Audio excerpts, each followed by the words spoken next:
হাড় কাঁপানো শীতের সন্ধ্যায় গ্রামের পথে ঘাটে জমাট বেঁধেছে ঘন কুয়াশা, যেন হাত বাড়ালেই ছোঁয়া যায়।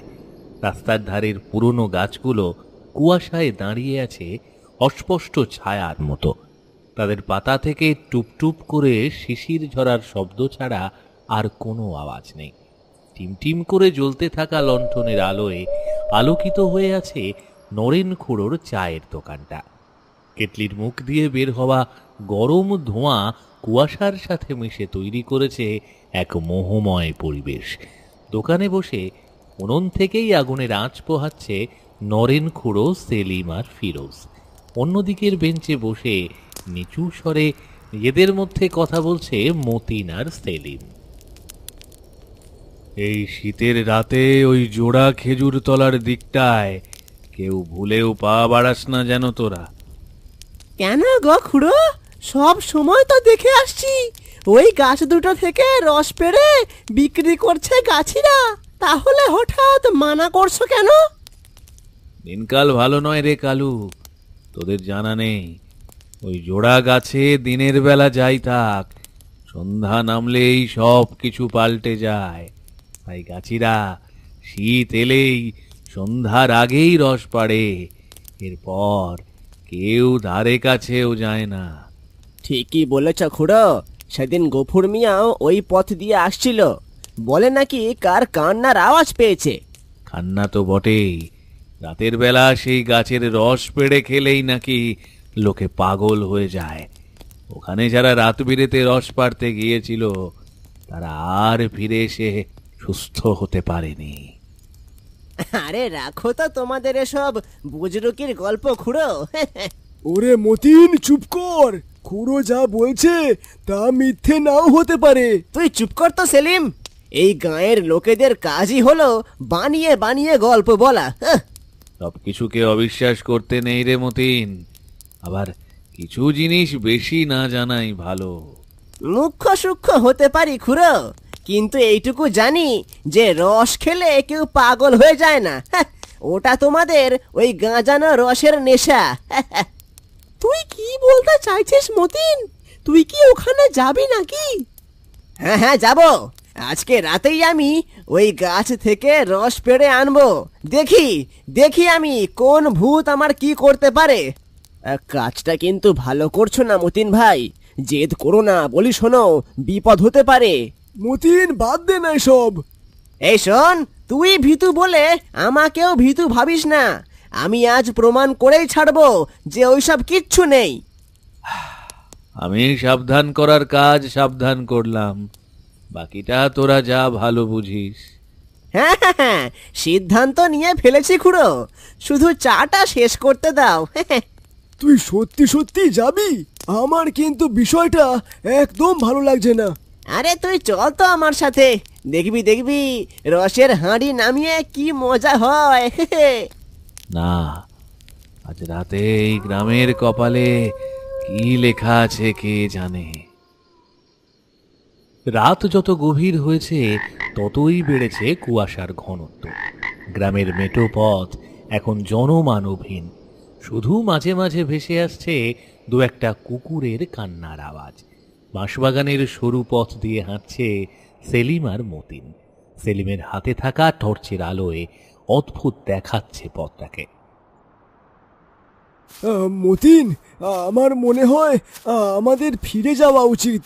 এই রাত বিরেতে ওইদিকে যাওয়া ঠিক হবে না। ধুর বোকা, তুই এত ভয় পাচ্ছিস কেন?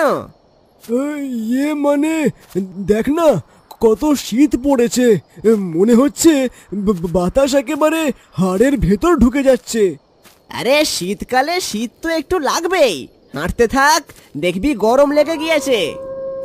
ওই শোন, কিসের যেন শব্দ হলো না ওই বাঁশ ঝাড়ের ভেতরে? কিসের শব্দ আবার? হয়তো কোনো শেয়াল বা বনবিড়াল হবে। তুই কি শুরু করলি বলতো? বাতাসের শব্দকে তুই ভূতের নিঃশ্বাস মনে করছিস?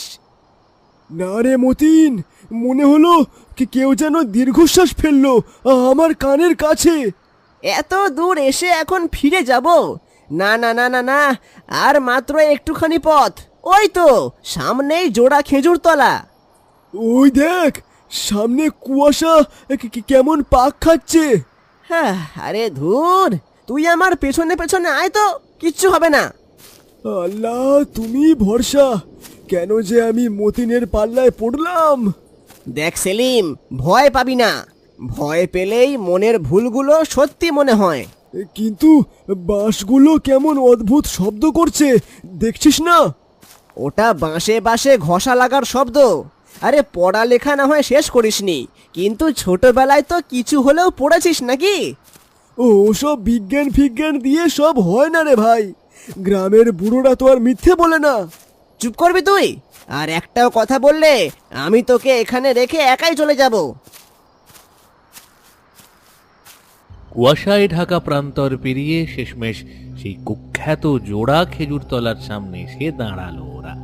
গাছে আগে থেকেই মাটির হাঁড়ি পাতা রয়েছে, সম্ভবত দুপুরে গাছিরা লাগিয়ে গিয়েছিল। দেখলি তো, দেখলি দেখলি, গাছ দুটো দিব্যি দাঁড়িয়ে আছে, কোনো ভূত প্রেত নেই এখানে।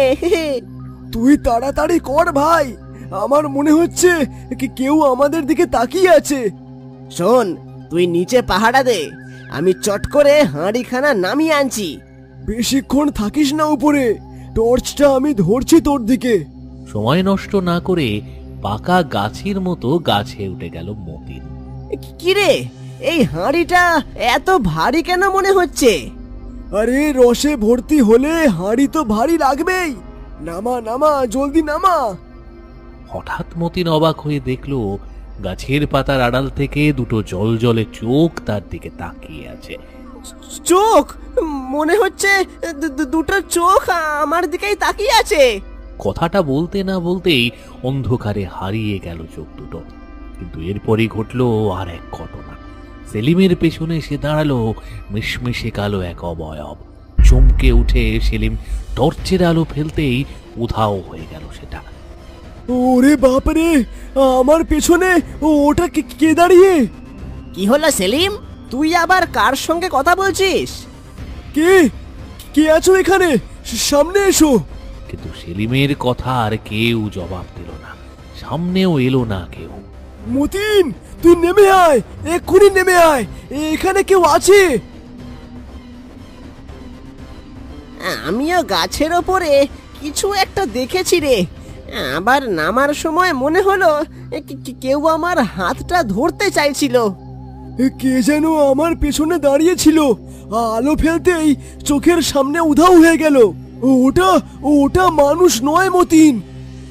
ধুর ছাই, দুজনেরই চোখের ভুল হয়তো। কুয়াশায় আলো ছায়া দেখেছি আমরা।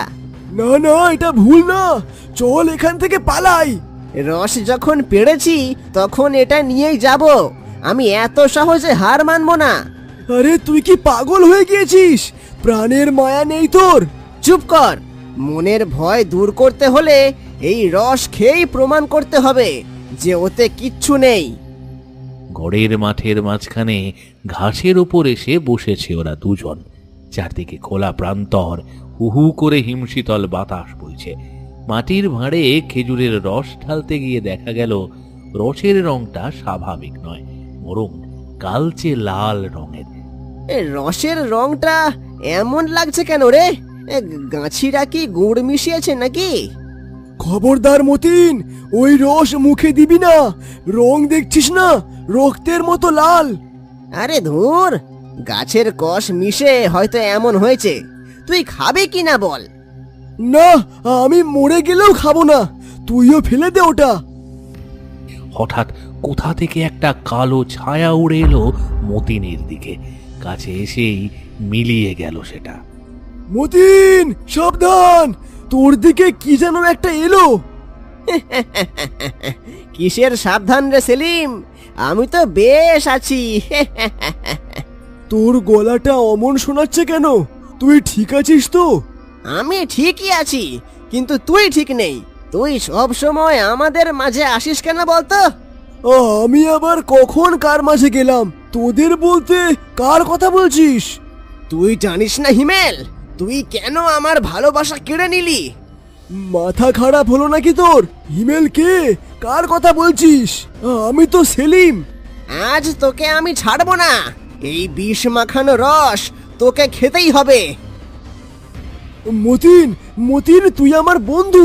এইসব এইসব কি বলছিস? বন্ধু? বন্ধু তো সেই যে পিঠে ছুরি মারে। আজকে আমি সব শোধ নেব। ওরে বাপরে, এ তো মতিন নয়, নির্ঘাত কোনো কিছুতে ভর করেছে। কোথায় যাবি তুই? আজ এই গড়ের মাঠেই তোর শেষ দিন। বাঁচাও, কে আছো? বাঁচাও, মতিনকে ভূতে পেয়েছে। এই বলে দৌড় লাগালো সেলিম। আবার সেই জোড়া খেজুর তলার নিচে উপস্থিত হলো সে। তার মনে হলো সেখান থেকে এই বিপদের শুরু, সমাধানও হয়তো ওখানেই আছে। আমার বন্ধুকে ছেড়ে দে শয়তান, আমরা ভুল করেছি, আমাদের মাফ করে দে। হঠাৎ গাছের উপর থেকে ভেসে এলো একটা হিস হিস শব্দ। এমন সময় সেলিমের সামনে হাজির হলো মতিন। কামাল, থাম, আর পাপ করিস না। কে কে কথা বলে? তুই চুপ কর হিমেল, আজ আমি কাউকেই ছাড়বো না। তুই আমার সুখ কেড়ে নিয়েছিলি। গাছ থেকে ধোঁয়ার মতো একটা অবয়ব নিচে নেমে এলো। ঠিক একই সময় মতিনের শরীর থেকে বেরিয়ে এলো একটা কালো ছায়ার মতো অবয়ব। অজ্ঞান হয়ে পড়ে রইল মতিন। ও খোদা, এ আমি কি দেখছি? আজ তোর এই নতুন বন্ধুগুলোকেও শেষ করব আমি। নিজের ক্ষোভ সবার ওপর কেন ঢালছিস? আমাকে মেরেও তোর শান্তি হয়নি। কথাটা বলতে না বলতে সামনে থাকা সেলিমের দিকে ছুটে এলো সেই কালো ছায়া, আর সাথে সাথে সেলিমকে ধাক্কা দিয়ে সরিয়ে দিল সেই ধোঁয়াটে অবয়ব। পড়ে গিয়ে মাথা ফেটে গেল সেলিম। ও, মাথাটা গেল রে।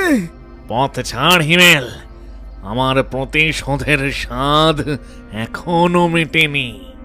আমি বেঁচে থাকতে তোকে আটকাতে পারিনি, কিন্তু আজ পারবো। এই বলে দুটো অশরীরী ছায়া একে অপরের সাথে ধস্তাধস্তি করতে করতে ঘুরপাক খেয়ে উঠে গেল একদম গাছের মগ ডালের দিকে। জোরে কতক্ষণ হুটোপুটির পর হঠাৎ থেমে গেল আলোড়ন।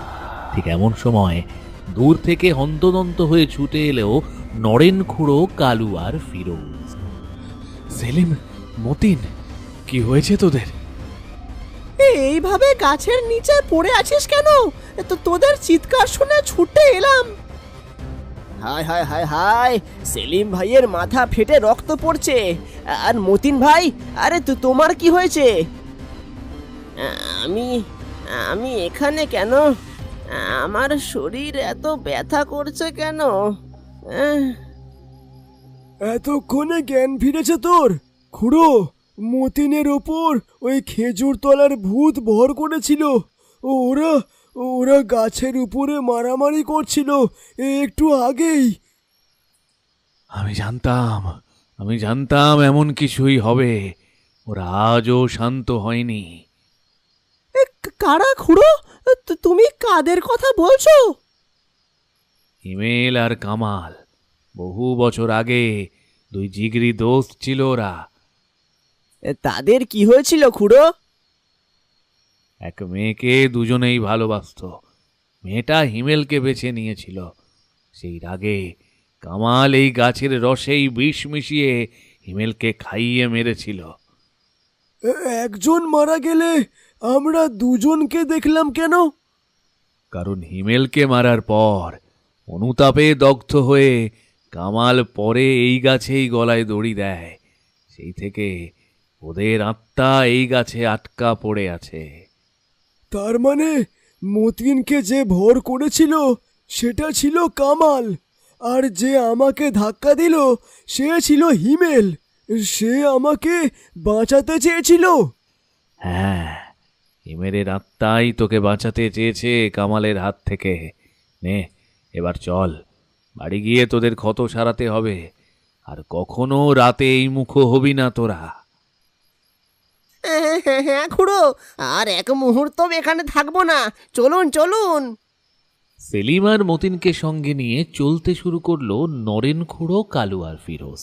ভোর হতে যাচ্ছে, শীতও বেড়েছে অনেক বেশি। কনকনে হাওয়ায় ঠকঠক করে কাঁপছে সবাই। ধীরে ধীরে কুয়াশার আড়ালে মিলিয়ে গেল মানুষগুলো। পেছনে কঙ্কালের মতো দাঁড়িয়ে রইল অভিশপ্ত জোড়া খেজুর গাছ।